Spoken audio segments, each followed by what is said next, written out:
Now it's on.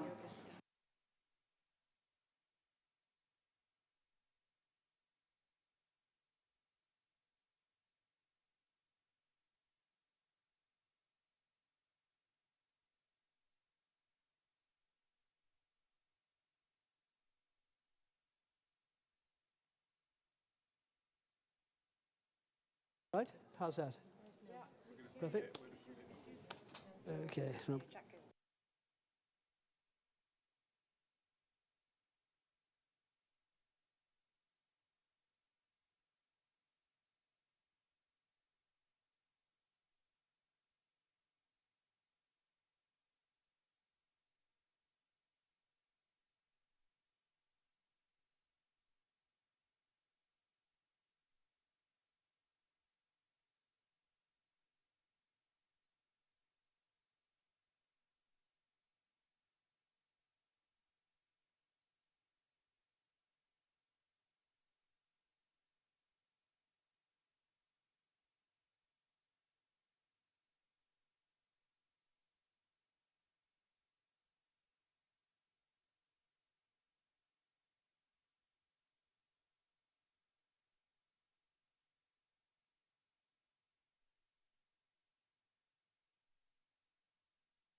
how we spent.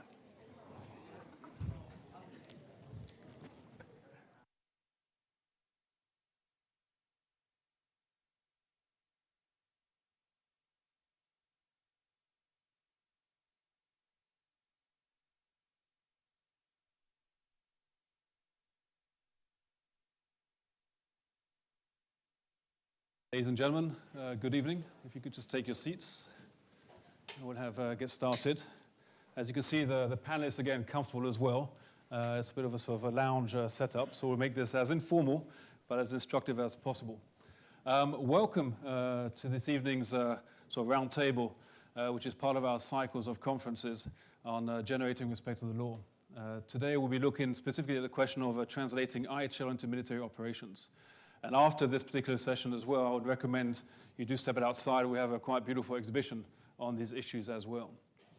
I'm going to be fairly short in my sort of introductory remarks because we have sort of assembled 4 great panelists to speak about these issues. But first, to set the context, why are we speaking about these issues? What is the purpose of this particular roundtable, and why have we gathered this experience? First and foremost, I think we can agree that we've come a long way since the adoption of the Geneva Conventions in terms of what contexts and conflicts look like. We've moved away from your classic battlefield situations to the situations we see today in many parts of the world. The terms that we read about and see every day are such terms as protracted armed conflicts, complex environments, warfare fought in urban situations, urban warfare. We're seeing a huge number of civilian casualties in many contexts. We are seeing a growth in terms of the number of non-state armed groups. We're seeing a variety of coalitions operating. We're seeing proxy warfare, hybrid warfare. And we're seeing international armed conflicts on the wane and an increase in terms of non-international armed conflicts. Take a snapshot of the so-called Mosul sort of action which has been prepared. We're looking at an attack in Mosul against supposedly between 3,000 and 4,000 Daesh fighters. We're looking at, on the other side, 25,000 Iraqi soldiers supported by a number of militaries, mentored by a number of militaries as well, with, of course, air support and air campaigns. And we're looking at an urban environment with approximately 500 or 600,000 people who've been in some ways held by Daesh for a couple of years. And amongst that civilian population, we also see a number of individuals who potentially could be supportive of the ideology and ideas that Daesh are pushing. That is a contemporary snapshot of the kind of situations we're seeing, of the battlefields that most soldiers have to operate in today.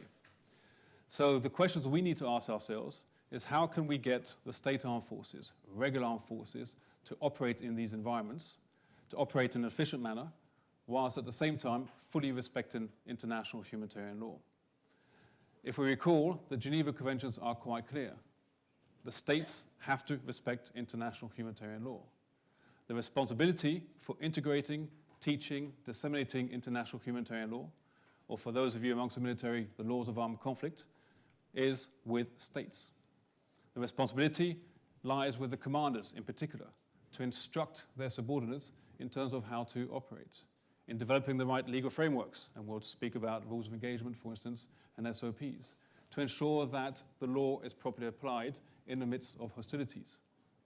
But then this begs the question, such concepts such as direct participation in hostilities, continuous combat function, asymmetric warfare, those concepts don't necessarily have much detail in the Geneva Conventions.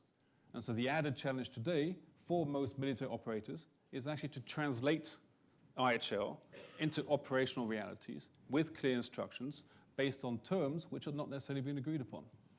I'm hoping our 4 panelists this evening will create a bit of a debate amongst themselves, and I'm hoping that all of you, and I know it's fairly late midweek, will generate some provocative questions, because they have flown from quite far, and they will present shortly their ideas and approaches to different aspects of the questions we have sort of addressed a few seconds ago. The format will be quite simple. We'll have 10, 12 minutes for each presenter, who will be fairly relaxed. I don't think we have any PowerPoint, or do we? No, so no PowerPoint, so you have been spared PowerPoints. And after the 4 presentations, we'll generate some questions, either directly from the panelists or from you on the floor. I will not spend a huge amount of time on their bios. You can read them. They're in these leaflets they have before you. But we'll be presenting from our right first with Richard Jackson, who's formerly with the US Army, having served for 44 years. Last year, Special Assistant to the Judge Advocate General of the Army for Law of War Matters. Only recently retired in July, so his information that he's going to share with you today is up to date and key in developing the Law of War Manual as well with the US. After Richard, I'll ask Mr. Andrew Carswell to take the floor, who presently serves as Senior ICRC Delegate in Canada, previously worked with the ICRC in many delegations around the world, and also has a number of years with the Canadian Armed Forces. To my left will be Ms. Lauren, and I apologize if I misspell it and missay it, Kjellgaard from NATO, who is a Senior Assistant Legal Advisor, Office of Legal Affairs with NATO, and has been with NATO since 2010. And last but not least, at the end of our long couch, Charles Garraway, formerly with the UK Armed Forces, having served for 30 years as a legal officer in the United Kingdom Army Legal Services, and presently a member of the International Humanitarian Fact-Finding Commission. So I think you'll agree with me that we have a quite impressive number of years of experience at this table and quite a substantive experience to be presented this evening. So without further ado, I'll give the floor to you, Richard, and I'll be quite firm if after 30 minutes you're only halfway through to cut you off. Thank you.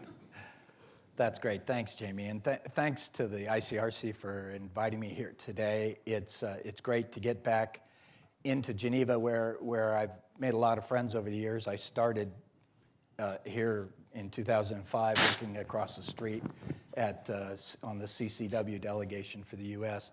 And what a beautiful day it's been today and yesterday to be in Geneva. I usually start by making a disclaimer that anything I say doesn't represent the views of the U.S. government. Well, now that I'm retired, I can say that and really mean it. What you'll hear today is Dick Jackson's view. It's sometimes at odds with the current U.S. government view. But Jamie asked me to start with talking a little bit about asymmetric warfare. I got my job in 2005 because I wrote an article for the Army Lawyer called Stick to the High Ground. And what it was about was asymmetric tactics being employed in Afghanistan and Iraq, and the U.S. government's response to those asymmetric tactics. What are asymmetric tactics? They're the tactics of the weak. If a organized armed group or even a military organization can't meet the modern military on the same ground and defeat them on the same ground, then they turn to tactics which sometimes exploit violations of the law in order to improve their position. But asymmetric tactics aren't new. They probably go back centuries, but the best example I can give you from the not too recent past is in the Civil War era, where Francis Lieber, who the U.S. considers the father of international humanitarian law, or law of armed conflict, his first job wasn't writing his code for the services, for the armed services of the U.S. His first job was to look at guerrilla tactics being used in principally the West. If you might remember, if you've studied any U.S. history, about Bloody Kansas and John Brown's raids on the side of the anti-slavery forces, and Quantrill's raids back into Kansas, burning the town of Lawrence, Kansas down. Those types of guerrilla tactics were employed and really made the precursor to the Civil War a very bloody affair. And they weren't following any rules. They were not representing themselves as military. They were hiding their identity, and they were raping, pillaging, and plundering. So Lieber did a study of this and recommended to both militaries, the South and the North in the Civil War, how to stay compliant with the law of war, but to represent themselves as members of militias that are associated with and compliant, associated with the military and compliant with the law of war. So asymmetric tactics have been around for a while, and they also have really confronted us since 9/11. What's more asymmetric than taking a commercial aircraft, using it as a bomb, and blowing up 2 buildings and killing 3,000 people? Saddam Hussein in 2003 remembered 1991 and the Gulf War, and decided he couldn't beat the U.S. and coalition military in a straight-up fight. So he established the Saddam Fedayeen, who used guerrilla tactics, didn't distinguish themselves from the civilian populace, melded into the civilian populace, and attacked coalition forces. So we've had to deal with asymmetric warfare as militaries for a number of years, but in the last 15 years, we've seen different responses to that. The first is the response that I was trying to push in 2005. It's stick to the high ground. But what that means is there's asymmetry in the law. So you have people using asymmetric tactics, violating the law of war wholesale, but if you stick to the high ground on the military side, then you follow the rules. That approach provides the most legitimacy for your actions and allows you to maintain the legitimacy with your own forces at home and with the forces, with the civilians in the state where you're operating. So certainly in counterinsurgency tactics, fighting from the high ground, complying with the law of war is of great benefit to the military in establishing their legitimacy. But the other approach has been one of responding to asymmetry with asymmetry, violations of the law. And that's something that my nation did in adopting torture and in lowering the standards of treatment for those that were detained early on in the war. And it's much to our chagrin, much to our shame that we did that. But since 2005, really, with the Hamdan opinion, it's been an uphill slope in restoring the law of armed conflict to its rightful place. I think this forum, Law and Policy Forum, is well named. I would add Law, Policy, and Practice Forum, because the real challenge is to translate the law into practice. And quite frequently, we do that through policy. So what I want to transition to next is talking a little bit about the most recently published DoD Law of War Manual, and give you some examples where I think the manual failed to translate law into practice. I was one of those who worked on a prior version of that manual with Hayes Parks, a world-renowned expert in this area of the law. And our focus in that earlier version was to define what the current U.S. practice is, rather than to define the law. Well, why is that? It's because of customary international law. States are very reluctant to adopt customary international law. What does it require? It requires a consistent practice of states paired with opinio juris, which is a statement by the state that it's complying with the law out of a sense of legal obligation. And you saw in 2006 in the U.S. response to the customary international law study by the ICRC, a response that says, whoa, we haven't issued opinio juris on many of these issues, on many of these rules, many of which are derived from Additional Protocol 1, which the U.S. hasn't signed or ratified. And so the adoption of practices which are adopted out of a sense of legal obligation is a definition of customary international law that states stick to very, very closely. And it's a very conservative action by states to not adopt customary international law, because a state like ours is a positivist state. It complies with the treaties it signed up to, but doesn't develop, particularly in the international law, doesn't work with the development of standards, international law standards that are outside of that treaty regime.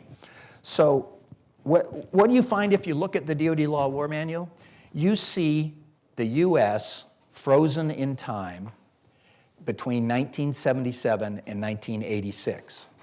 Because during that time, we got together with many of our allies. We looked at what our view was of Additional Protocol 1.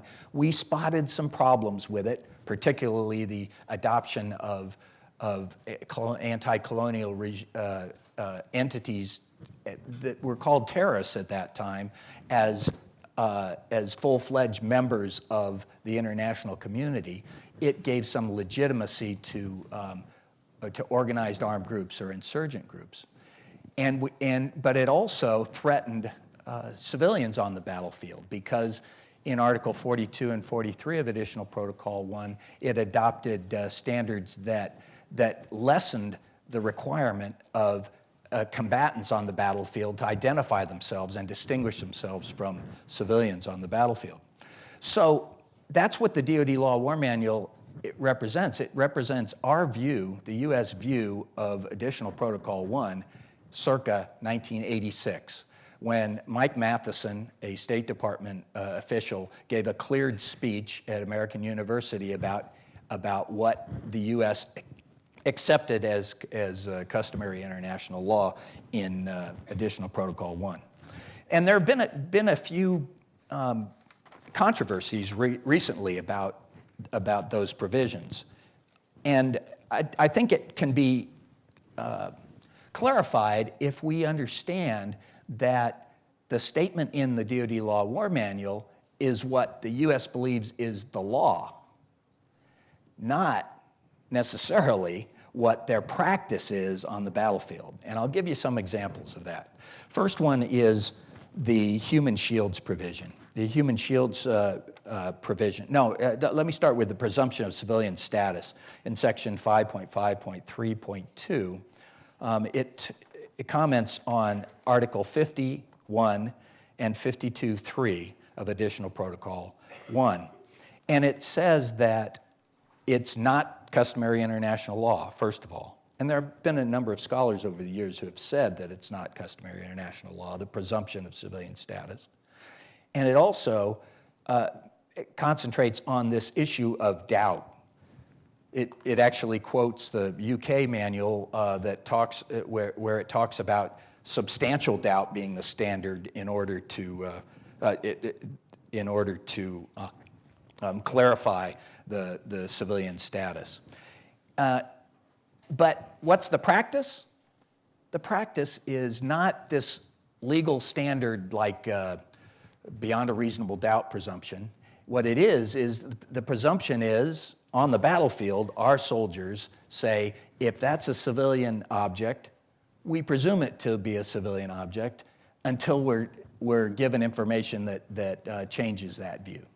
And you can see that in our tactical directives, you can see it in our doctrine and our military manuals, that the presumption of civilian status is the practice, but it's not the law according to the DoD Law of War Manual. Second, human shields. We have a strange way of characterizing civilian human shields in saying that if we were required to count human shields in the calculus of proportionality, then it would encourage people to use human shields. So the essence of that is that the DoD manual says that the risk for employing human shields and the responsibility goes to the people that are employing human shields. But what's the practice? If you look at our military manuals, you'll see that human shields are counted in the proportionality analysis in our doctrine. And finally, direct participation in hostilities criteria are very different in the DoD Law of War Manual. It's on page 224 of the DoD manual, and what it says is it essentially adopts the military objective standard for determining whether or not a civilian is directly participating in hostilities, whether or not they provide an effective and substantial contribution to the military operations of an enemy. We've rejected the ICRC's approach that in organized armed groups, you're only a target if you're carrying a rifle, if you've got a continuous combat function. Instead, we believe that everybody who's a member of that organized armed group, either formally or functionally, is a target in armed conflict. And there's no other way to fight in the asymmetric warfare of today. But with respect to civilians directly participating in hostilities, what we've done is adopt the standard I described, but added to that a reliance on rules of engagement to define who is targetable in armed conflict. And so quite frequently, what the US government does is employ DPH concepts or functional membership concepts for deliberate targeting, but for time-sensitive targeting that involves a confrontation between a soldier on the battlefield and a civilian, that those are governed by self-defense rules under the rules of engagement, not by this concept of DPH. And I'll turn it over to my colleague. Yep, Dick, fantastic. We'll save the round of applause for the end of the four panelists, but just a couple of points there, which I think are worth mentioning there. With regard to the respect of the law, the high ground component, I think it's something that comes up on a fairly regular basis that to be seen to be respecting IHL reinforces in some ways the legitimacy of that particular armed force. I found it interesting that you referred to your DoD Law of War manual. For those of you who haven't read it, it's big, okay, and it's taken many years to put together, and there are numerous sections of interest. But the fact that it's a Law of War manual which is frozen in time, and that rather than looking at the law, one has to look at the practice of the troops on the ground in terms of seeing how IHL is being applied in various situations. And the controversies, I think hopefully we'll have time to speak about DPH. And this, of course, is a question not between so much the armed forces and the ICRC, but potentially between various armed forces operating together who might have a different interpretation as to what is DPH, and how do they then determine who is a legitimate target or not in the various contexts. Without further ado, Andrew, the floor is yours. Thank you very much, Jamie. Good evening, everybody. And first of all, thank you very much for the invitation to be here tonight. And it's really an honor to be amongst such distinguished panelists. It's a pleasure to see you again, Dick. We've had many opportunities to have these discussions in Washington and elsewhere in the U.S. In my previous posting there. I used to be, until last year, an Armed Forces delegate, which means the last decade I was working with Armed Forces to try to integrate the law of armed conflict into their operational practice.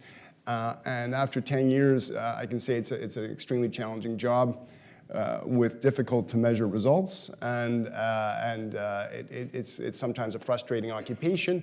And yet it seems to be the major issue in the compliance with the law today.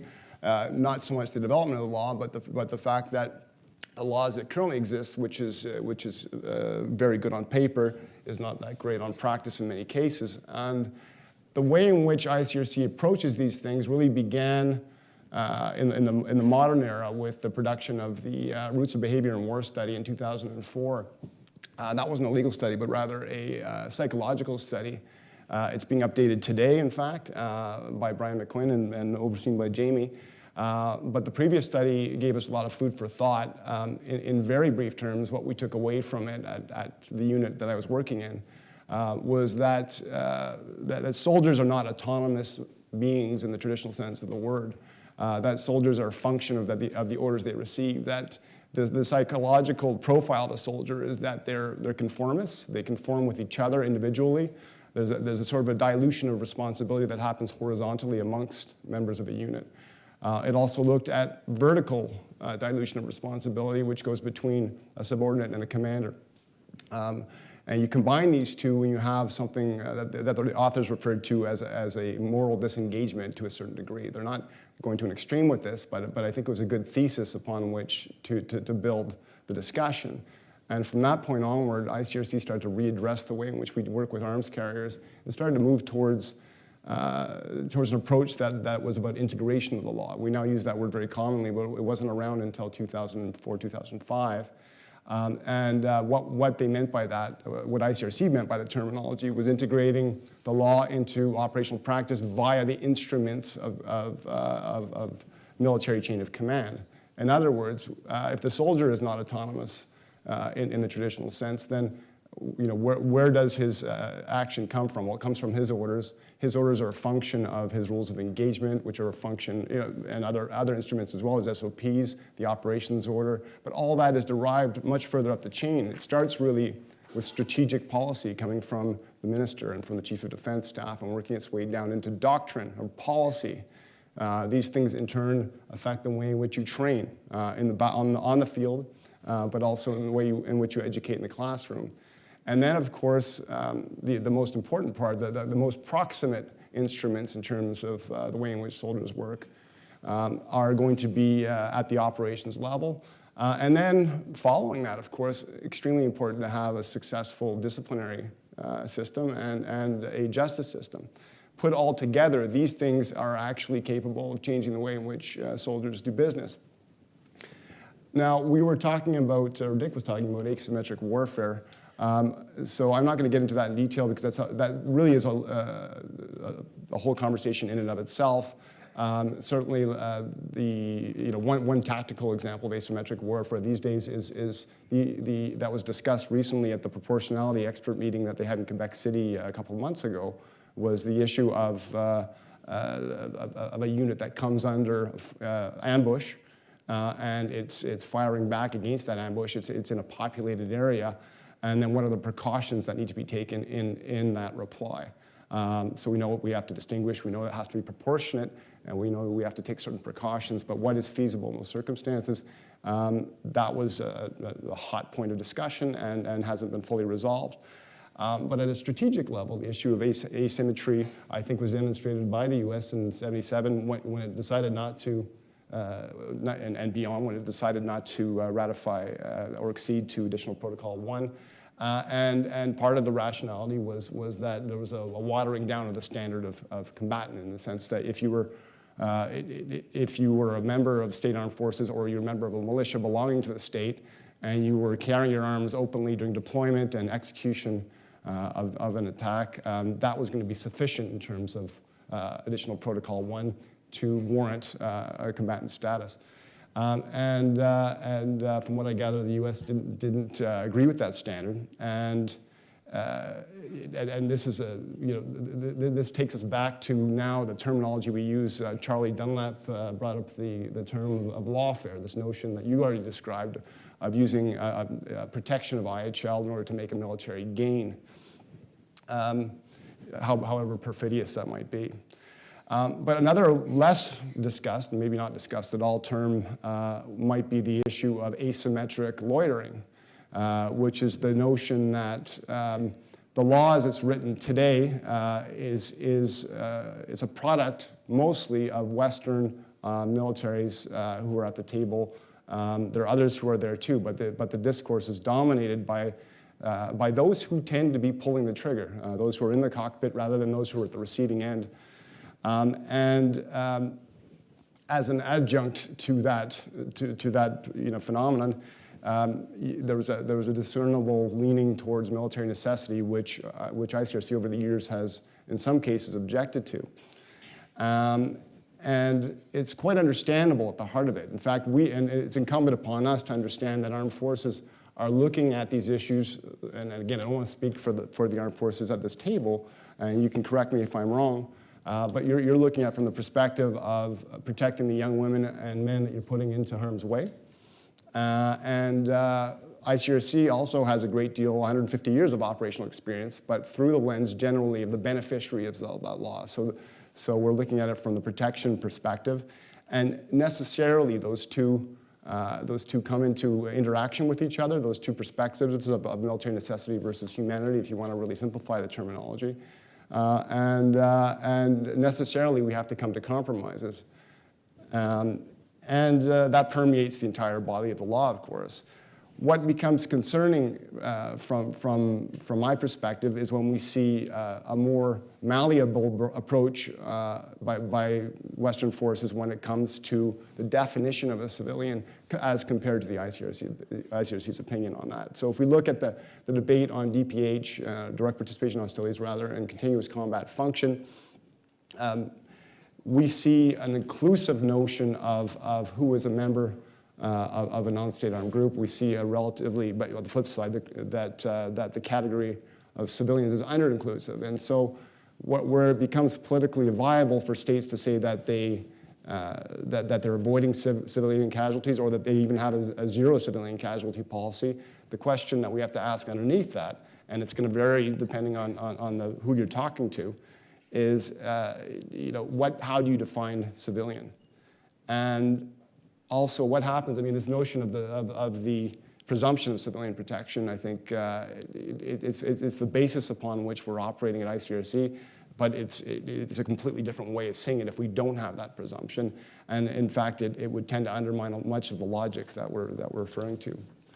So when it comes to those who play an indirect role in hostilities on the battlefield, from your propagandists to those who billet soldiers, to people who sell weapons, people who by ICRC standards don't meet the direct causation notion of direct participation in hostilities, and certainly don't either have a continuous combat function. The question is whether those individuals are liable to lethal force in the first resort, and obviously you know the answer from our perspective. But I think a lot of the argument over DPH, and it got quite emotional at a certain point, was based on a couple of foundations which weren't necessarily all that sound. There's a whole mythology which built up around, for example, the so-called revolving door of direct participation. This was the notion often expressed, and that we heard for many years after the publication of the study, that somehow a farmer by day and fighter by night could only be, according to ICRC's view, attacked at such time as that individual was engaged in their nocturnal activities, which is absolutely not what it was saying. Rather, a farmer who takes on a continuous combat function because he directly participates on a recurring basis on behalf of a party to the conflict could be considered to have a continuous combat function. That individual could actually be targeted anytime, 24/7, subject, of course, to a requirement of military necessity, which came from a very controversial recommendation number 9 in there. But we can go down that road too. It's quite time-consuming at this point. But there's also the mythology of the indirect participant in hostilities, the IED maker, for example. The idea that somehow you had to leave this individual unscathed on the battlefield, even though that person is selling objects which are going to be used as munitions against and kill your troops on the following day, that somehow you have to leave these people untouched. But the central question was whether lethal force could be used in the first resort. That was the question. And the IED maker is making something that's defined under Article 52 as a military objective of Additional Protocol 1, or the customary definition of a military objective. The question is, when this individual walks home at night, is he the equivalent of somebody who walks home from a factory in Flint, Michigan, making munitions? I think once you put it in those terms and flip the tables, it seems to make sense that this individual is a civilian, but he's a civilian who's made a choice to accompany the armed forces. And in fact, the DPH study made some compensation for this notion that those who accompany the armed forces as a matter of practice are going to make themselves more likely to become legitimate incidental damage in an attack, frankly. But if you have a zero casualty policy, a zero civ-cas policy, then that individual suddenly takes on a whole different aura. Because now you've decided, if you go down the line that this individual is a civilian, that means you have to be absolutely certain that he's nowhere, that you're indeed meeting the proportionality equation in every single time. And whereas you could, in fact, go after the military objectives if you were entitled to do, if you decided that that was going to be tactically the correct thing to do. So 7 years after the study, we find that the legal discussions are quite well covered. The positions are quite well entrenched on DPH and so on. What's not been covered adequately is the cultural difference between armed forces and civil society who have an interest in the way in which armed forces do their business. And in armed forces, they talk about things like hostile intent, hostile act. They talk about status-based and conduct-based targets. In ICRC corridors, in civil society, we talk about Additional Protocol 1. We talk about customary international law. We talk about the dividing line between law enforcement and conduct of hostilities. How do these two things come together? It's not all that obvious. When we talk about hostile act and hostile intent, here we are talking about a definition of how the armed forces perceive self-defense, individual self-defense. So that is subject, of course, to international human rights law. We would say that you look to the basic principles in the use of force of firearms, and the use of force in that situation is what's necessary in the circumstances and proportionate to the threat. So very, very different from the sort of analysis you go through in IHL, where, of course, you can use lethal force in the first resort. Under international human rights law, you can only use lethal force in the last resort where no other realistic opportunities are available. So, the key for the civil society is to take a look and parse apart those different pieces of hostile intent, hostile act, and to look at the human rights law standards that are applicable and all the complications that go with it. For example, for the states that don't agree with the extraterritorial application of human rights law. Where do they derive the standards from there? And we've heard, for example, that you look to general principles of international law, but those are going to be relatively subjective compared to a legal standard that is contained in black and white. When we talk about status-based targeting, really here we're talking about the question of membership, we're talking about continuous combat function, and if we go with this notion that you can have more or less a basket of factors from which a commander can choose, where a commander can simply say, okay, we've got proximity to the hostilities, we've got somebody who looks like they're in the wrong place at the wrong time. You put that together with a couple extra factors, and now you come to the conclusion that that individual, therefore, is a member of the non-state armed group and therefore targetable. I don't think that does justice to the equation. The continuous combat function test is, from a rule of law perspective, fairly straightforward.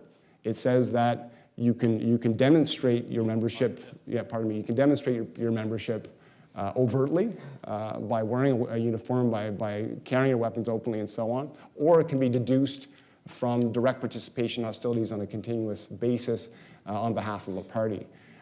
So there we actually have something that you can get your clause into, and that is a strict legal test as opposed to a series of menu items from which ultimately the discretion of the commander prevails.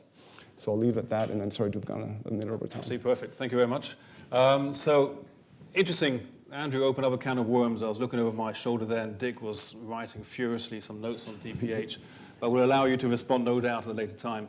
A couple of issues that I think Andrew mentioned there. The question of moral disengagement as one of the findings from the Roots of Behavior War study from the mid-1990s. The question I would have there at some point would be, what does that mean in terms of training? If we're looking at sort of the morality of action rather than the legality of action, if we're looking at practice, maybe we need to modify our training practices. The concept of asymmetric lawyering, it's the first time I've heard that, but I think it's a term that could actually dominate for the years to come. And the question of who pulls the trigger, and they're being the ones who drive these issues. And I think the last area there, when you're looking at the question of sort of the DPH and the definition of direct participation in hostilities, what I found interesting yet troubling at the same time, interesting that we have this legal discussion and this legal debate which has been going on for the best part of a decade, if not more, but troubling that we're still having this legal debate when these are the issues that have to be dealt with on the battlefield. So it'll be interesting to hear from all of you later on, maybe how do we actually effectively translate controversies in the law, especially on DPH, into operational realities so that the soldier on the ground understands, I can take this person out and not that person. Moving on to this side of the house now. Sorry I've been sort of putting my back and turning my back on you. I'm going to give you the floor, Lone, and then to Charles afterward to speak a little bit more about framing the issues, and then afterwards a question of sanctions. How do you make sure the legal frameworks are properly understood and driven to the sort of the ground level? And then the question of sanctions. If we see these violations, how do we deal with them ultimately? Lone, the floor is yours. Thank you very much, Jamie, and thank you very much for inviting me. And I must say I am both very honoured and humbled to be in company like this with old friends and new friends, which is always nice. And unlike Dick, I do still work for NATO as an international organisation, and except for when I am directly quoting NATO policies, the views that I'm presenting today are my own, or my interpretation of what goes on in NATO headquarters and not official NATO policy. I will start out by saying that in any NATO political mandate, there is a line that says, and here I am quoting, all NATO operations will be conducted in accordance with international law, full stop. Now, what does that mean? That's a very good question. And of course, that all comes down to how our 28, soon to be 29 member states interpret international law, what they find binding upon themselves and what they do not find binding upon themselves. And the latter is typically what causes the more political, interesting debates in NATO headquarters at the ambassadorial level. I'd like to touch a little bit more upon rules of engagement. And the question that we've been asked quite frequently in our office, the Office of Legal Affairs, where we advise NATO Secretary General on legal aspects of NATO's business, one of NATO's businesses being in particular military operations, is rules of engagement guidance or is it law? Well, we hold no opinion on that, Because if we had to have an opinion on that, it would have to be agreed at 28. So we leave it up to the individual nations to decide that. But what rules of engagement are in a NATO context is political constraints on the otherwise lawful use of force. Why do we have them? We have them to attempt to secure some sort of unity of effort when you take troops from 28 different nations, 28 different military traditions, and 28 different interpretations of law, and want them to achieve one mission. How do we go about and get them, and how do we get the political buy-in to rules of engagement? Rules of engagement is an operational tool, even though I just said they're political constraints on the otherwise lawful use of force. Absolutely. But they're a tool that the operational commander uses to accomplish his mission. It is he that knows, or has the best way to know, how much force he needs to use to accomplish his mission that's been given to him by his political masters. But the lawyers are always there. When I describe it as a metaphor, I said you have the operator in the front seat, then you have all his other subject matter experts in the back seat. But on that right-hand seat, in my part of the world, you have the lawyer. And the lawyer is the one that says, look to the right, look to the left, there's something coming you need to be aware of. And the lawyer also, like the driving instructor, has that extra brake to be able to say, no, you're now overstepping your boundaries, you're outside the law. Rules of engagement in NATO are drafted by what we call the theater commander. That is the commanding officer that's going to be on the ground, that's going to be responsible for putting young men and women into harm's way. He drafts the rules of engagement based on the mission he's been given. It then goes up through the military chain of command, and it gets what we call military advice, which means senior level military officers assess the feasibility and the likeliness of this being the right level of force. It then comes to the political level in NATO headquarters in Brussels, where it's discussed in what we call the Operations Policy Committee to add a political chapeau to the military advice and recommendation for the level of force to be used.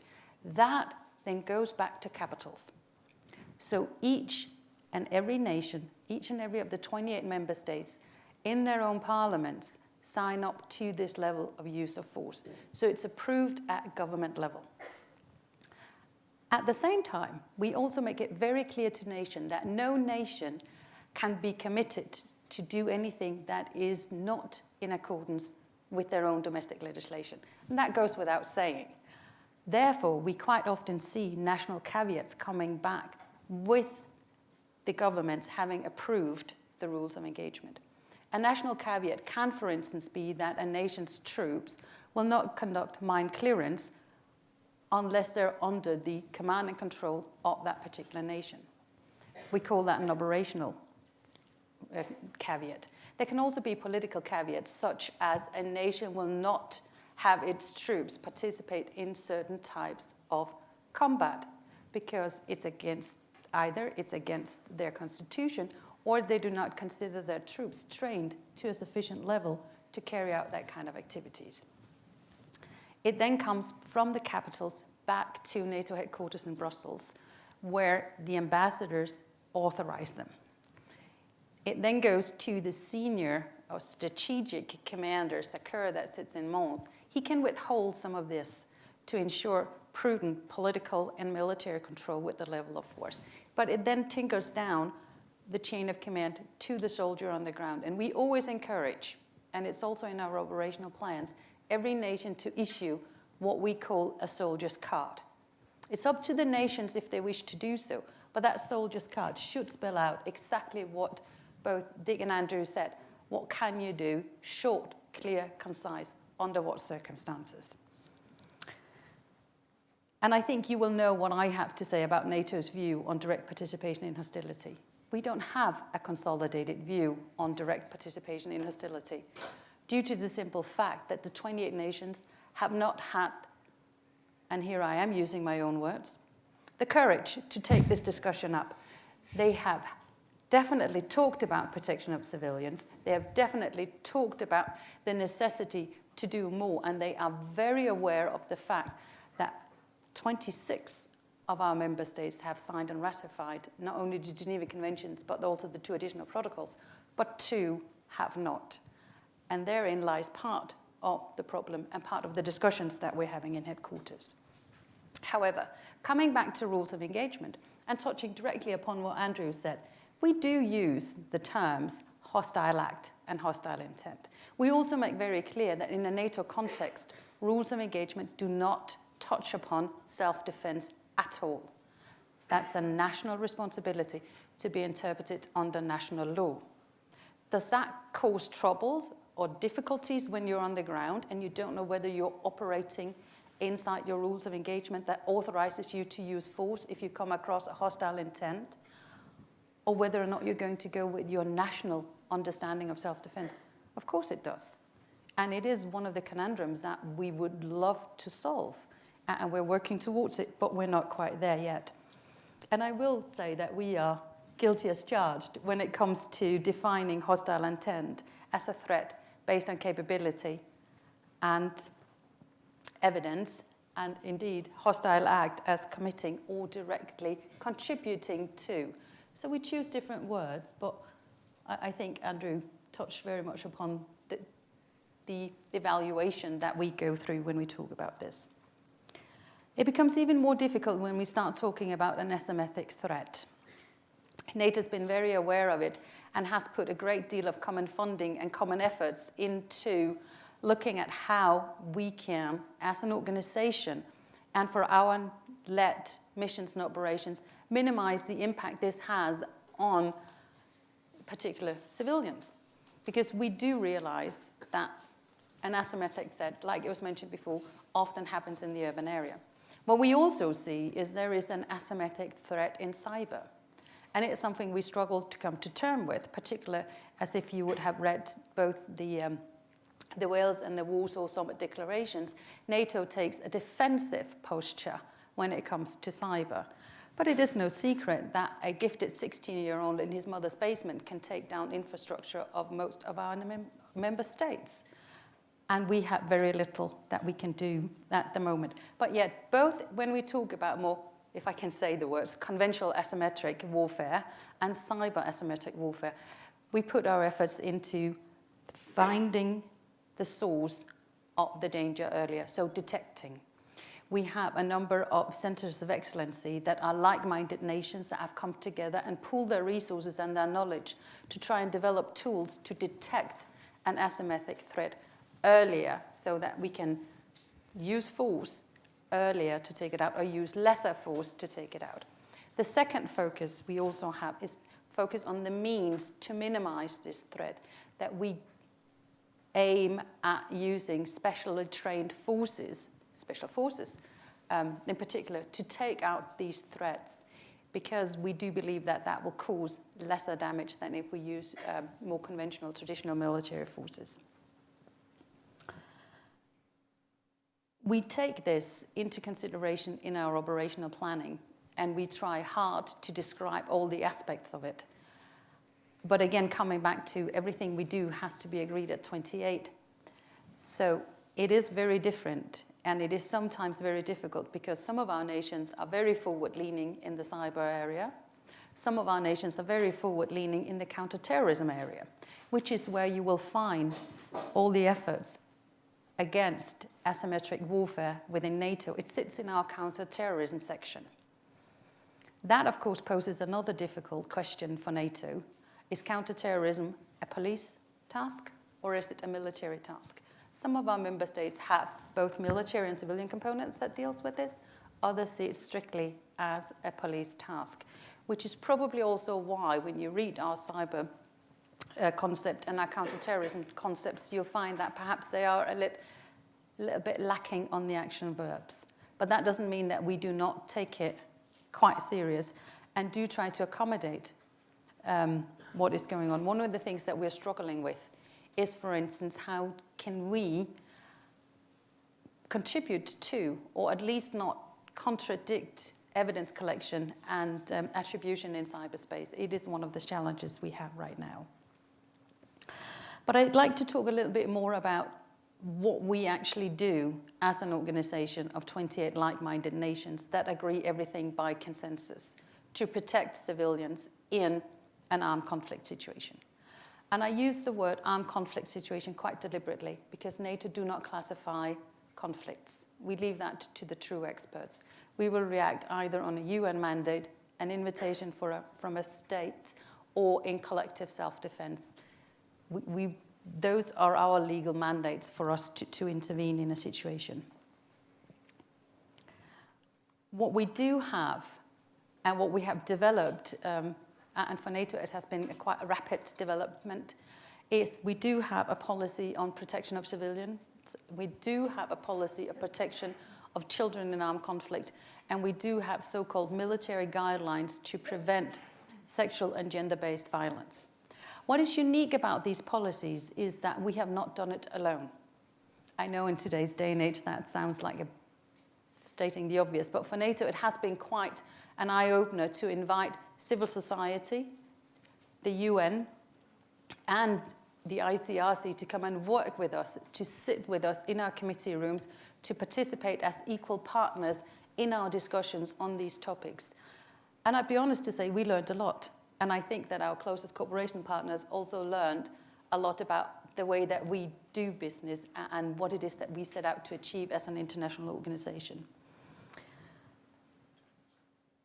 One of the things that we've learned is that even when you have the most dire of situations, for instance, a significant number of civilian casualties in Afghanistan, or when you have a tragic incident as the bombing of the hospital in Kunduz, there is always a silver lining.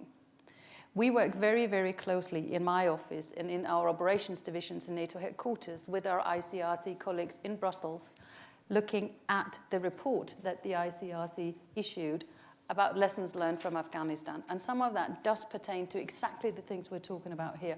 Rules of engagement, protection of civilians, protection of the vulnerable women and children. With regards to Kunduz, we may not have read the law in my office the exact same way as Médecins Sans Frontières read the law, but what we did read the same way was the necessity to find out what happened. And we have put in place a stricter regime for monitoring and reporting so that we can have a better chance of understanding what goes on, and so that we can have a better chance of, maybe not as an organization, because it's important to note we don't own the data. The data is owned by nations, but to facilitate and to encourage our member states to participate more actively in any investigation that might be ongoing, be it a national or an international-led investigation. What we do have now with Médecins Sans Frontières is a very, very open and ongoing dialogue on how we can prevent this from happening in the future. So we've actually engaged in a very creative dialogue where we do try at the staff officers level to sort some of these problems, to truly understand where they're coming from and to make them understand where we are coming from, and seeing how the current policies that we have, especially the protection of civilian policy, how that can be implemented in a manner that should lessen the risk of something like this happening again. When we are going to review our policy, both our military guidelines on preventing sexual and gender-based violence and our policy on protection and civilian, we have invited civil society again.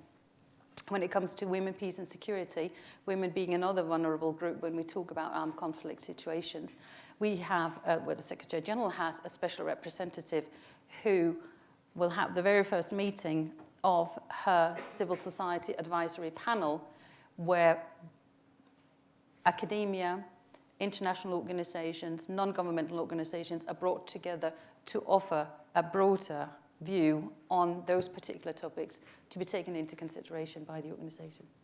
Thank you.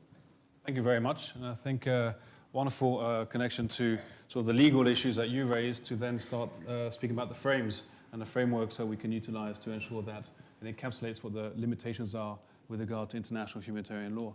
The question of the rules of engagement was quite interesting, and I found also interesting the fact that you still have disagreement on certain key issues.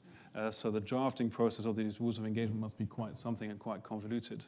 The role of the lawyers, I think, again, has come up in this part of the discussion. This begs a question that, of course, and it goes back to your sort of asymmetric lawyering component, there are a number of armed forces out there that just don't have lawyers.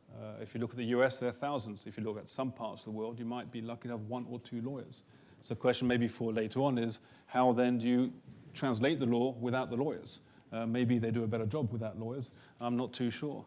The question of the soldier's card, vital as well, something which is transferable and makes sense. And then, of course, the lessons learned cycles and the policies and guidelines involving groups, organizations other than the armed forces implicated to actually be a sounding board and provide expert advice. So thank you for those. Last but not least, and Charles, thank you very much for being so patient. And the smile is still there, so the floor is yours now with regard to presumed compliance issues, fact-finding, and the likes. Thank you. Thank you very much, Jamie, and thank you to the ICRC for the invitation. I think I'm suffering from a sort of legal form of post-traumatic stress disorder, having listened to the panel, because I was involved from 1977 with Hayes Parks and others in the gestation of military manuals. We thought our British one had a gestation period of an elephant, and it came out in 2004. I feel for the US. I then listened to the DPH debate, having sat for 5 years on the panel of experts. That brought back some horrific memories. And then, finally, on rules of engagement, I found myself remembering back to my days as assistant legal advisor at Supreme Headquarters Allied Powers Europe, where I was trying to put these rules of engagement and draw them up. So I apologize if I seem to be stressed. But Kunduz brings me perfectly to my subject, because it's often been said that truth is the first casualty in war. The laws of war is as much subject to this as anything else. We all know about propaganda and demonization of the enemy. Fact-finding is therefore vital. However, there are many different forms of fact-finding, and one of the problems we have today is that they all tend to be conflated. This is not a good move. The first difference I would suggest is between truth-finding and accountability. They are two very different animals. I would give an example. The inquiry into the fate of flight MH17 over the Ukraine. This was split into 3 parts. The first part was a standard Air Accident Investigation Branch report to work out what had happened. The aircraft had been brought down. It had been brought down by an external factor striking the aircraft. Great. Second inquiry, which is just reported, goes into what happened. Responsibility. And I deliberately use the term responsibility. That is when we heard the reports of the missile from the areas supposedly under separatist control being fired, and all of the story about the missile, its past, its present, and its future. Only then does the issue of accountability come in, the third stage.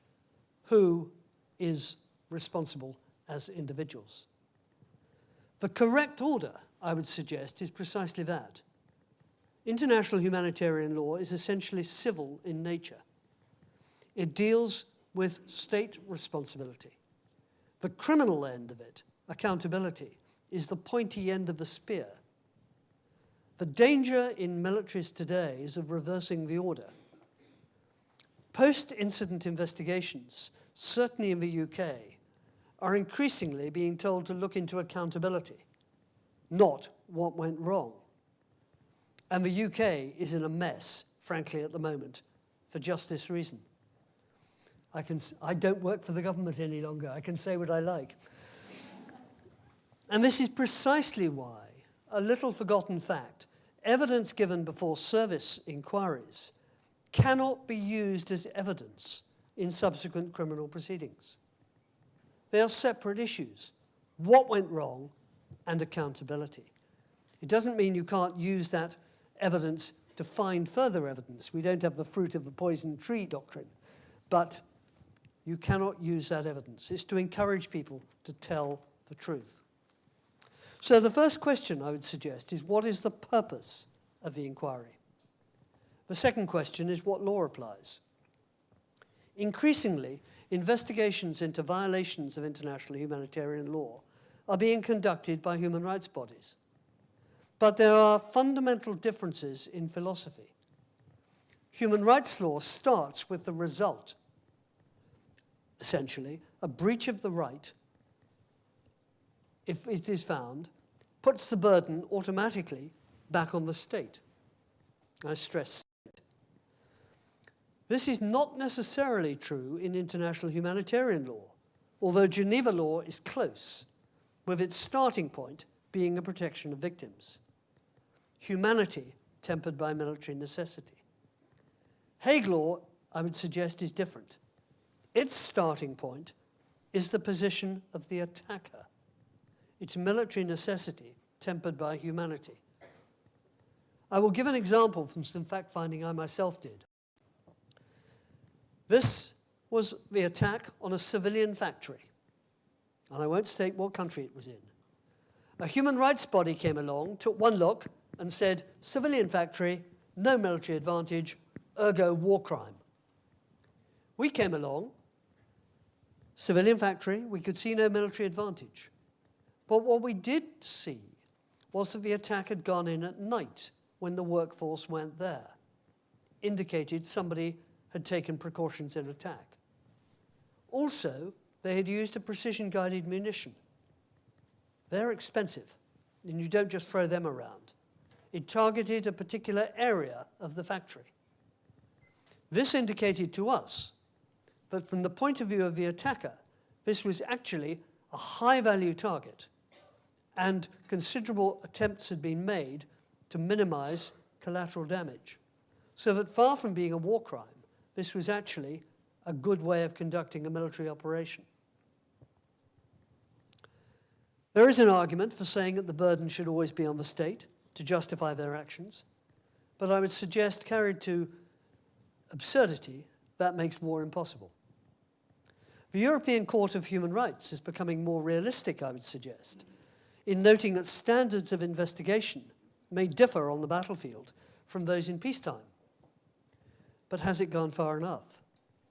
An attacker rarely has the possibility of investigating on the ground, and is therefore often reliant on those on the other side to carry out the investigation.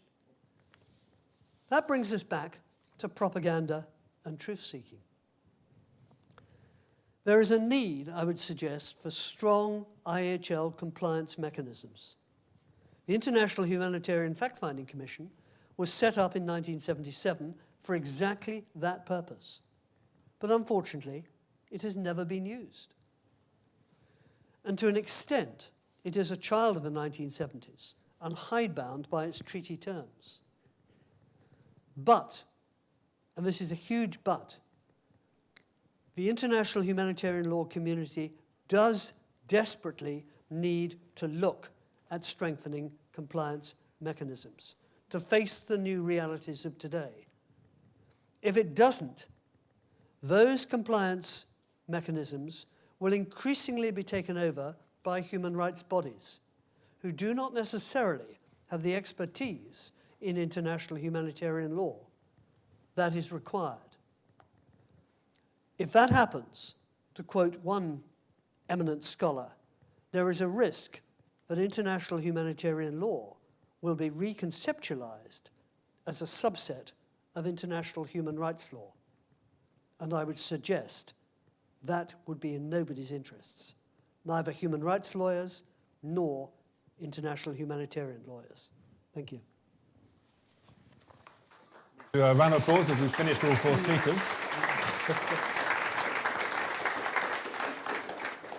And I always love being with you, Charles, because there's always something provocative in what you have to say.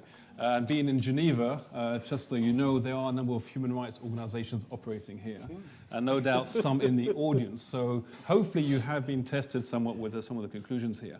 And I found it interesting, your point about truth versus accountability. And again, one may want to look at it from the perspective of the victims. Do victims want truth or accountability? What are the challenges for international tribunals? And I think the criticism of the human rights inquiries versus the military IHL type of inquiries in terms of the approach they take has also, I think, been felt with the jurisprudence of international tribunals. We can refer to the Gotovina judgment, for instance, with different approaches and different results. And then the propaganda component and truth finding. We have about 15, 20 minutes to go. What I'll do before opening it to the floor, given that some of you scribbled some notes as the others were speaking, do any of you have anything to say in response to the other speakers before I open it to the floor? You don't need to be polite. It's getting late. I've got a couple of Microphone. things. First, I'd like to respond to Charles' point about fact-finding bodies. It's external fact-finding is the real rub here, and that is that these treaties, the law of armed conflict treaties, are about relationships between states and state responsibility to investigate, first, to determine what happened, and second, to determine what measures need to be taken to prevent them from happening again. Those are both requirements of the grave breach and minor breaches provisions of the Geneva Conventions.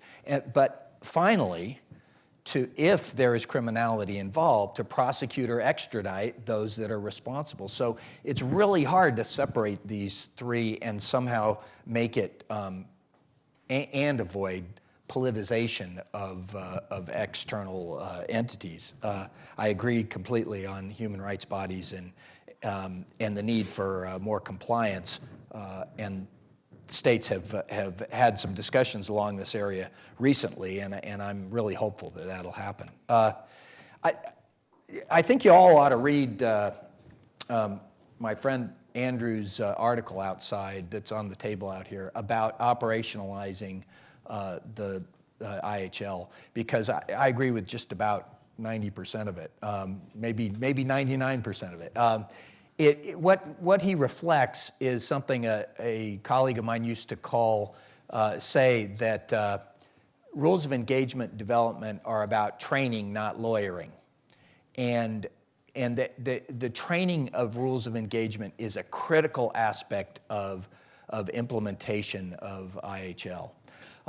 We've recently, another colleague of mine wrote an article, it should be out in this month's Army Lawyer or the next one, about the integration of DPH as a concept into rules of engagement training. And it's a very controversial provision. The name is Randy Bagwell, who just came from a NATO assignment. And I commend it to you, particularly those of you in the audience that are into military training and rules of engagement. And I disagree with its premise, and that is that DPH has to be integrated into rules of engagement to fill this gap created between our nations about the concept of imminence. And that's my belief in looking at the application of the rules of engagement in Afghanistan as to where DPH fit. It fit between imminent threat and self-defense and more offensive use of force.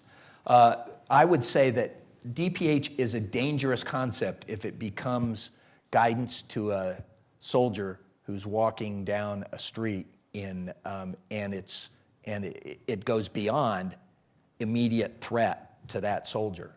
That's what most soldiers, most of the time, are analyzing, is threats. That's what self-defense rules apply to.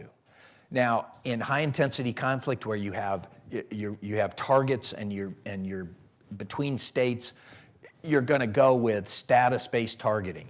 You find the other combatant and you kill them.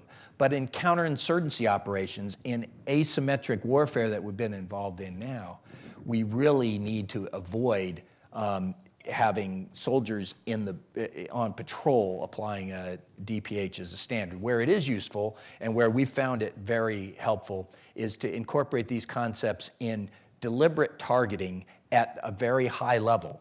I'm talking at a task force level where a targeting process is very detailed, where the intelligence that's provided helps the targeters figure out who is a member of an organized armed group. And we can fight about that part of DPH till the cows come home, but that's really where most Western militaries are on this issue, that if you're a member of an organized armed group and you have the intelligence to put them at the level of a high-value target member of that group, then they're targetable. Dick, so I told you Dick was writing a few notes there. We shan't necessarily enter into a big debate on DPH. We could be here for quite a while, and the lights will go out as well. So I'll open it up to the floor now to ask any questions. I'll go on this side first, and then we'll go on to that side. So there's roaming mics, and I'll allow you to choose front row, second row, third row, as you will, depending on where you are. Just while we're waiting for a couple of hands to go up, could I say one thing in response to one short thing, yeah. Very short, which is that I agree with this notion that DPH is very difficult to apply in the battlefield.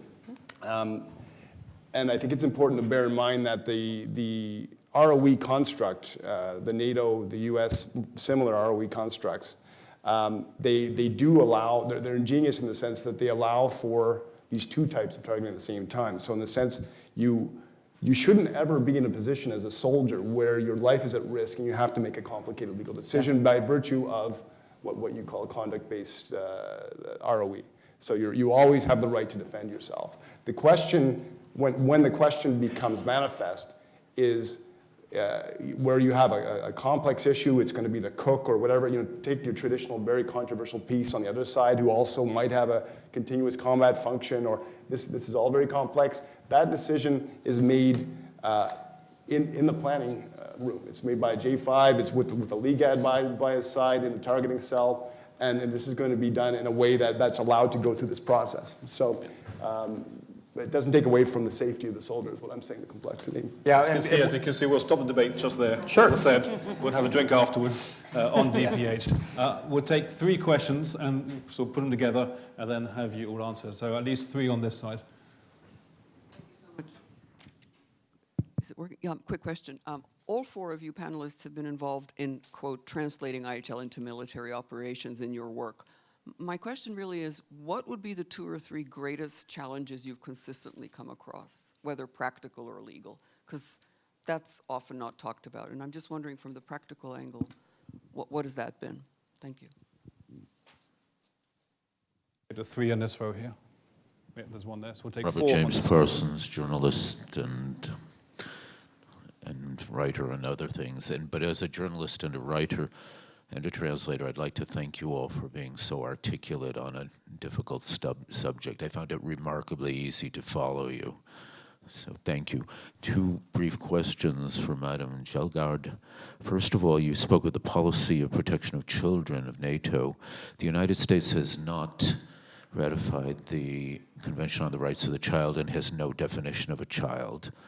And and the United States is the dominant member of NATO, how do you conciliate this with the policy on protection of children? The second is, could you clarify for us, please, what the role of NATO is in Afghanistan? And I'm thinking, because as I understand it, the conflict is being carried on by the United States under the aegis of NATO.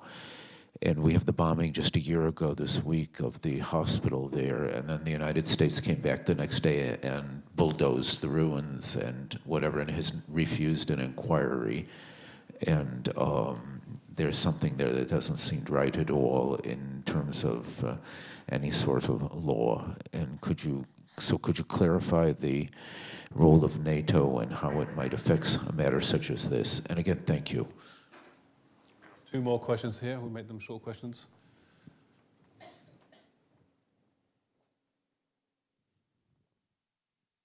Good evening. My name is Anaïs Felder, and I'm working with Geneva Call. I'm gonna ask a question that I think mostly the ICRC people will be able to answer me. I was wondering, concerning non-state armed groups and translating IHL into their own operation, which kind of difference can you see? Can you realize? Tonight we talked a lot about rule of engagement, maybe invitation with the civil society for to have a broader view and everything. But do you think that armed groups could have the same possibilities? And also because we realize that they don't have the same means in their everyday life, in their battle. Like, for example, there is still a great debate on DPH, on CCF, and all this notion involved a lot of information gathering that armed groups might not be able to have. So what would be your point of view on it? Thank you. One last hand on this side I can see.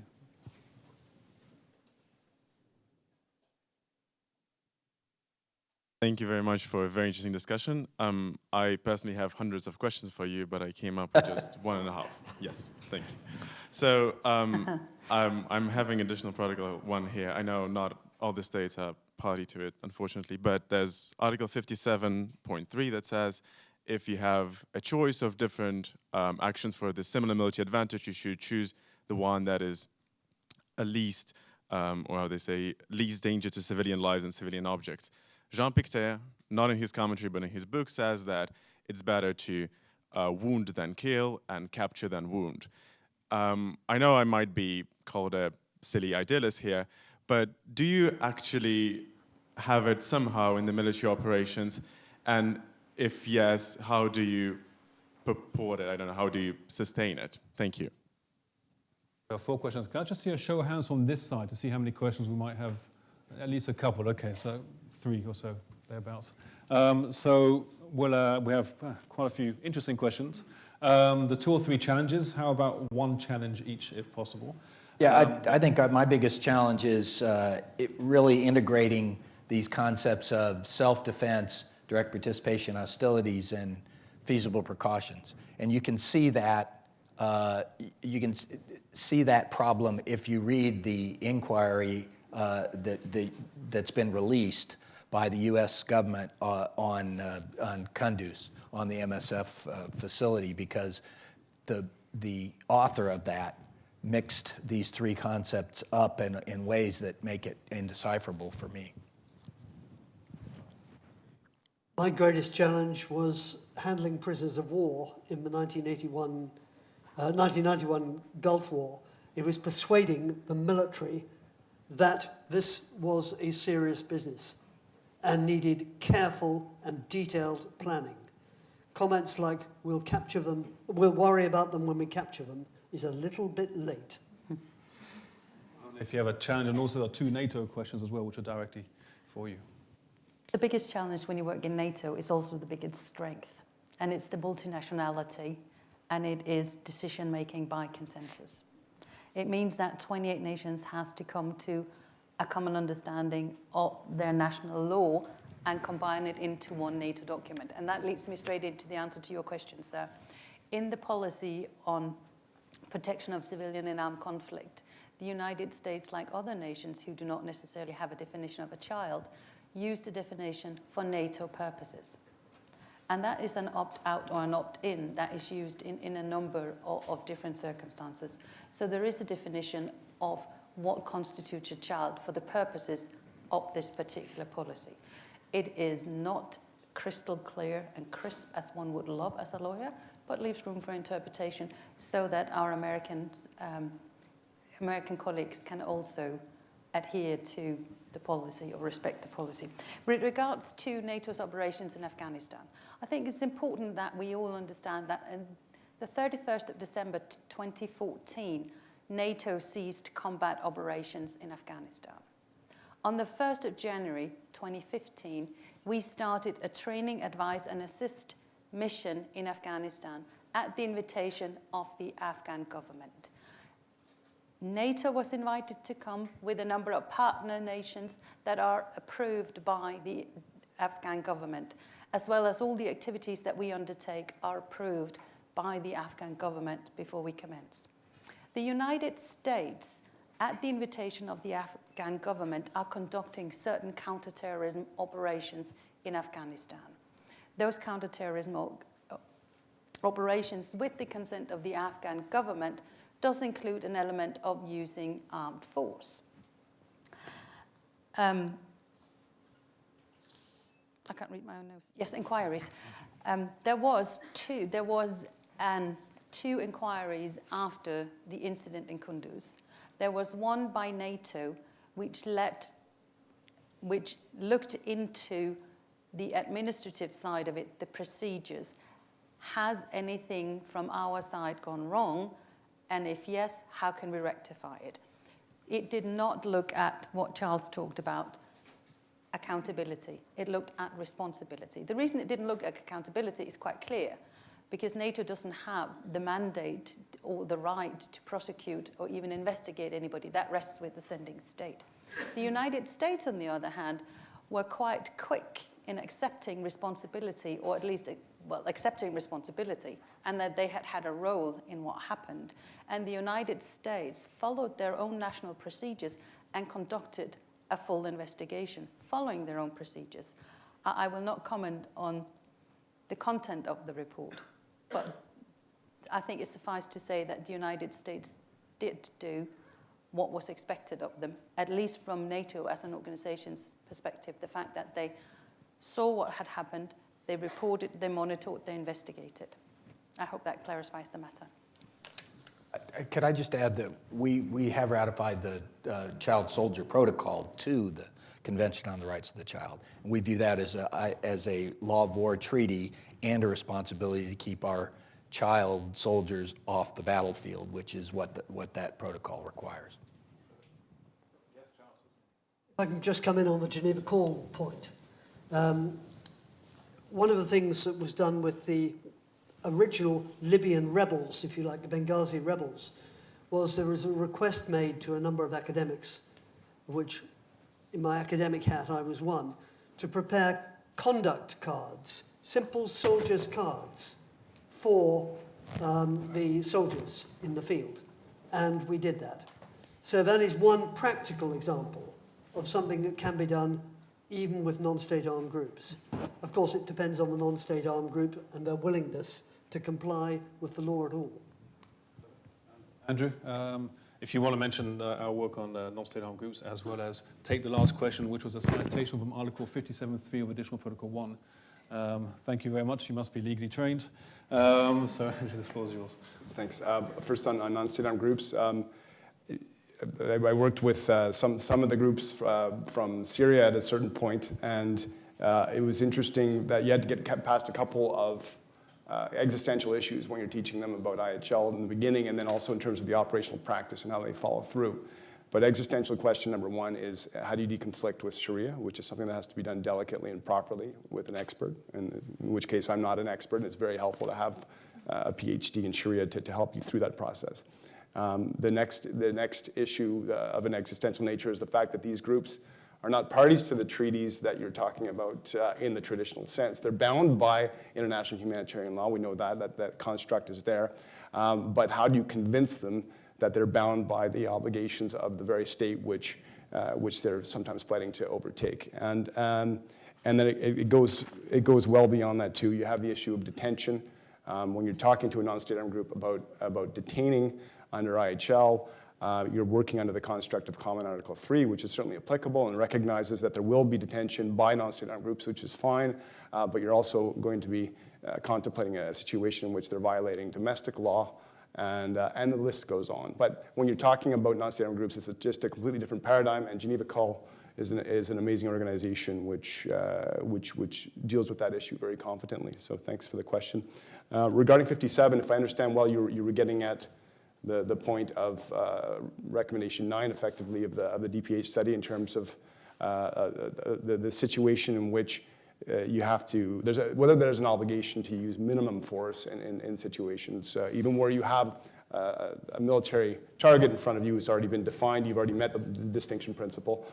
Recommendation 9, I think, is a very difficult one to face. I'm actually quoting because I think there was a very helpful quotation from Gloria Gaggioli's study on the use of force in armed conflicts, which captured, and you were at that meeting, Dick, but which captured, I think, what I think is the best interpretation, but I'm speaking for my own self at this point. In the ICRC's view, a legitimate target may be killed at any time unless it is clear that he/she may be captured without additional risk to operating forces. In other words, the starting point is that you have an ability to use lethal force in the first resort, but there will be situations in which there's manifestly no manifest lack of military necessity to do so. Take the example of a child who's sitting outside of a forward operating base making a phone call so that every time a vehicle leaves the base and goes down the road, it's going to be exploded by those individuals who are prepared there. That would be an example where, in the absence of a distinct threat like a sniper nearby, there's no reason in logic and in humanity, certainly, why you wouldn't go out and simply detain that child. I'm using children, I know it's appealing to your emotions, but the point being that there will be situations where it doesn't make sense, but commanders don't like to hear it put in the way that it was stated in Recommendation 9, but when you read a little further down, the logic is actually quite militarily compatible from my humble perspective. But. Thank you. And then we had, I think, 3 questions on 1, 2, 3, 4 questions, 3 questions? 4 questions, and we'll take those others last 4 questions. So we'll take them all in one go and then get the...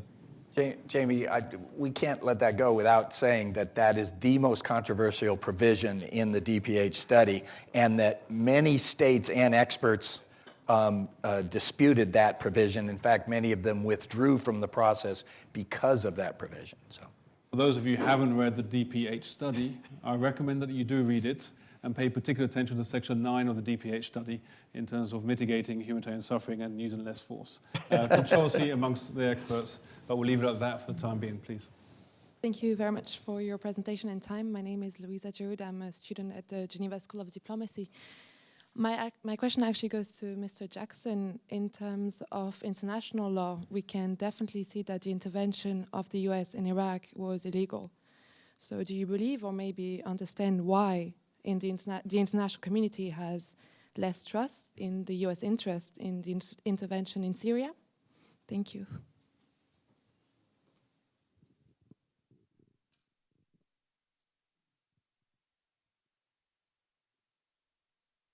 Good evening. Thank you all very, very much for the presentations that were poignant and lucid. I'm one of the demons in that I am a human rights lawyer who has participated in investigations both of IHRL and IHL in places like Syria and Libya. So, yeah, I expect what's coming back at me. But 2 questions. Accountability came up several times, and I really appreciated the frankness, Professor Jackson, of your admission about the torture that occurred within the halls of the United States institutions. What I was missing, though, in the context of the accountability discussion is accountability for those actions. And in the manual, the war manual that has just come out, I'm sure there's quite stringent provisions about accountability through the ranks. And so I'm wondering about that disconnect. As far as I know, no one has been held accountable for what you admitted was to the great chagrin of the United States in terms of torture. My second question was about NATO being invited by the Afghan government to participate in the fighting there. And wondering what legal framework is constraining the U.S. actions in the sense of, we know the U.S. doesn't accept that human rights law applies extraterritorially, so they won't be constrained by that, I understand. Afghanistan has its own conventional obligations under human rights law, but presumably the U.S. won't find themselves constrained by that. So what law forbids the U.S. from, what law is constraining the U.S. forces on the ground, especially if they don't think that IHL is applying or doesn't apply in that context? So I think there's an absence of a legal framework there. Thanks.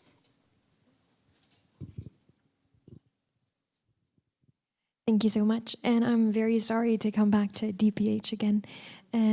I've heard a little bit of the answer to my question in the previous statements, but my question is related to child soldiers and their situation on the ground. whether child soldiers can be members of organized armed groups. I know there's a discussion going on. Of course, they can be DPH. And also in light of the capture-kill debate, I've heard that it might be logical to not kill a child soldier. But legally speaking, and then on the ground, is it possible for a child soldier to become a member of an organized armed group in light of the legal framework? And also I have a little interpretation question on what Mr. Carlswell just said, but perhaps I can have your permission to ask that after the session. Thank you very much. Granted. Any last burning question? Yep, there's one last burning question. So fifth row back. Put your hand back up so the...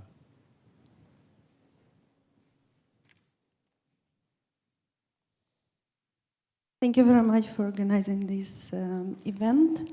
As a representative of the Ukrainian mission, my name is Olga Kovun, and as the issue of MH17 Downing was mentioned, I cannot but take an advantage of having such distinguished panelists to ask, how do you see perspectives of this investigation and this case in terms of translating IHL or implication of human rights law or any other law? Thank you. Thank you very much. A vast array of questions, some which went beyond purely IHL. So we have a couple of questions about accountability, and I think what I'll do there is reach the two extremities here about truth-finding accountability, and there's a specific question, of course, to you, Professor Jackson. The NATO questions I'll allow you to handle, and then for the DPH child soldiers, I'll pass it your way as well. And then after that, we'll do a quick summary.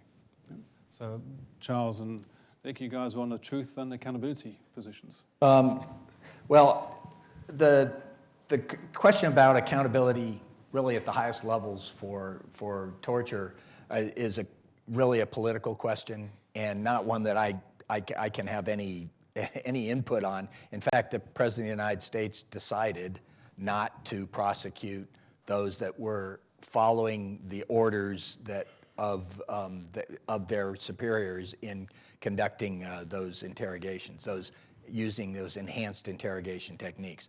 But there were a number of people that were prosecuted for exceeding the standards required by those policies. So where people were killed, there were people prosecuted and put in jail. In fact, the most famous one is Taxi to the Dark Side. You see that movie, and you notice that everybody that's interviewed in the movie is in an orange jumpsuit. It's because they were convicted of torturing that individual without authority. Incidentally, there's still a ICC investigation on torture in Afghanistan that has not been closed, so that's one possibility.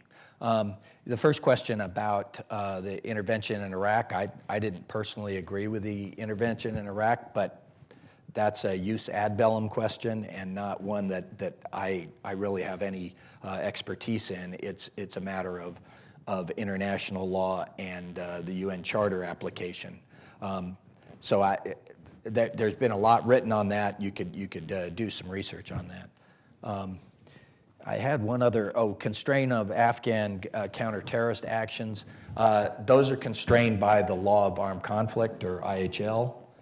So the counter-terrorist, offensive counter-terrorist actions that are being done with the Afghans are following those rules, the same ones that I've talked about in the DoD Law War Manual. But they're also moderated by the Afghan procedures. So the Afghans are in front for most of those operations, and they're following their procedures, and they have a warrant-based targeting approach to counter-terrorist actions. So they put their judicial police out front along with their special forces. Charles, next for this sort of accountability, truth-finding. Thank you. Firstly, far from being a demon, I bow to you. Many of my best friends are human rights lawyers. I am myself a fellow of the Human Rights Centre at the University of Essex, and I've contributed to a book coming out next month, quick plug, on human rights law in armed conflict. So I think I'm not one of those who thinks human rights law does not apply in armed conflict at all.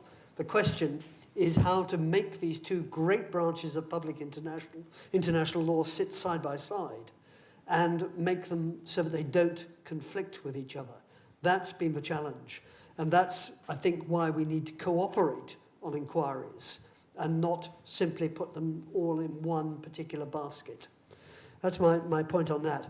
On Sierra Leone and child soldiers are a serious problem. Frankly, anybody who is carrying an AK-47, to my mind, is a target. I don't ask whether he's 18, 15, or 8. He is a serious target. We had an incident in Sierra Leone with the British Army where some British soldiers were held up by a gang called the West Side Boys, and they refused to shoot. The result was the whole patrol was captured. We had to send in special forces to release them, and there were greater casualties than, frankly, if that patrol had simply shot one of the children right at the start, because the others would undoubtedly have melted away.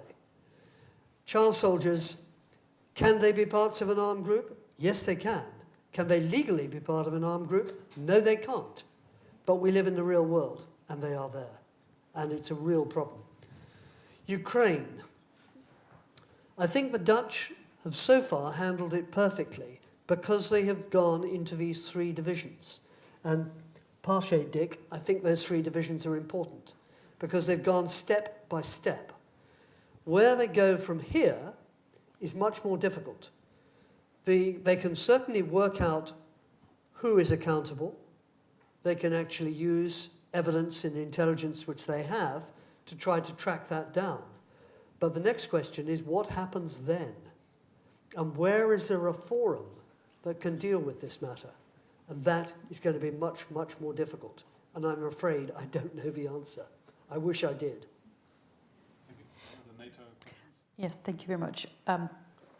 I was a little unclear, both in my speech and my answer to your question, sir. It is 2 distinct and different invitations that governs NATO's presence in Afghanistan. That is a non-combat train, advise and assist mission. And that's all we do. And then there's another distinct invitation to the United States to come and conduct certain counterterrorism operations. And Dick, being the true expert on American law, summed that up perfectly. But having said that, it was quite interesting discussing what activities we could undertake given the fact that one of our NATO member states are not party to the Rome Statute, where the remaining 27 are, and Afghanistan. But I'll leave it at that. Thank you. Andrew, any last words on DPH? Short words. Yeah, I'll be very brief. No, it's a very good question about membership in a non-state armed group of children, and the answer was already given by Charles, of course. And a child can, in fact, become a member, just as a child can directly participate in hostilities and lose their civilian protection. If we look behind it, of course, we see that they've been forced to do so, or they've been placed into a precarious situation by others. It's tragic, but ultimately international humanitarian law does not put the parties into a suicidal position. So if somebody's firing a weapon at me, to take a drastic example of DPH, I can't be protecting them just by virtue of their age. But then once you get past that issue and unpack that issue, you've got to go back and then look at issues in terms of the recruitment of child soldiers and the convention and all those different issues. But at the moment of protecting oneself, either through a DPH issue or a continuous combat function issue, the law is very practical in that regard. Unfortunately, and I've been given the nod by the organisers, we have run out of time. So what I'll do is allow each panelist to maybe have a few concluding comments. I'm not going to ask you one question as to what would you do differently in your life if you could do it all over again. But if you want to answer that, you can. So we'll go from left to right. Thanks. I'd just like to thank the audience for some extremely good questions.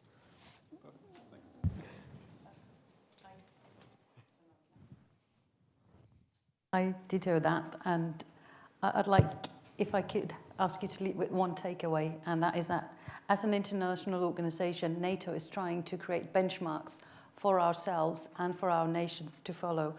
And we're charting uncharted territory from our perspective when we reach out to all the true experts, including the audience in this room. Thank you very much.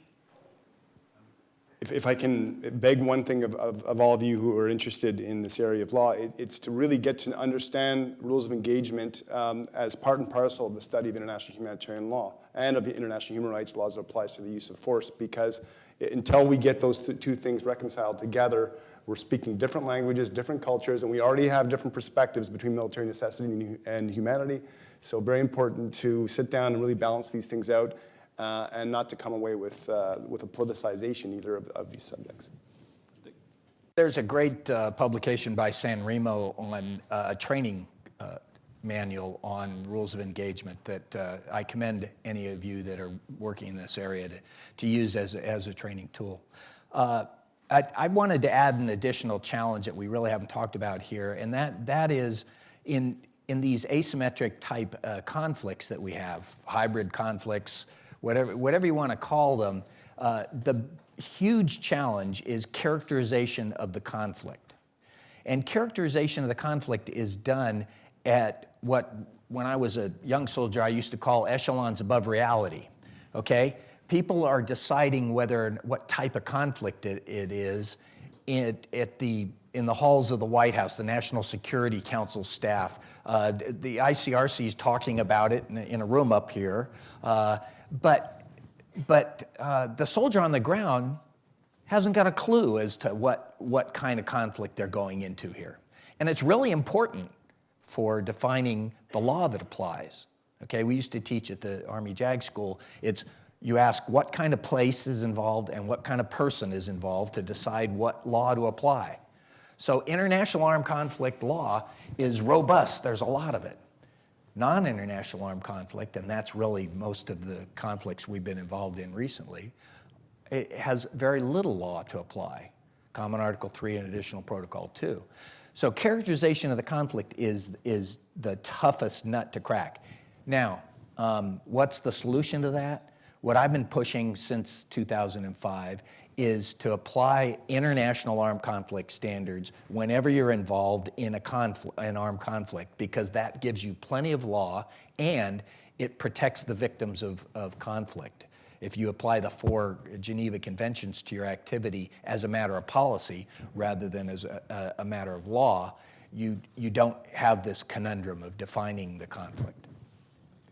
I won't try and summarize what we've just spoken about for the past couple of hours, but the fact we've overshot by 25 or so minutes and that most of you have stayed, I think is credit to the panelists who have demonstrated the complexity of the issues, tried to address some of the ways in which we can translate IHL into military operations, but also try to highlight sort of the stark realities of the battlefield and the sort of the challenges not only for the soldier, but also for the victims and the commanders, and developing the appropriate legal frameworks. So with that, I'll ask you to join me in a round of applause for our panelists, and I think we'll be concluding there.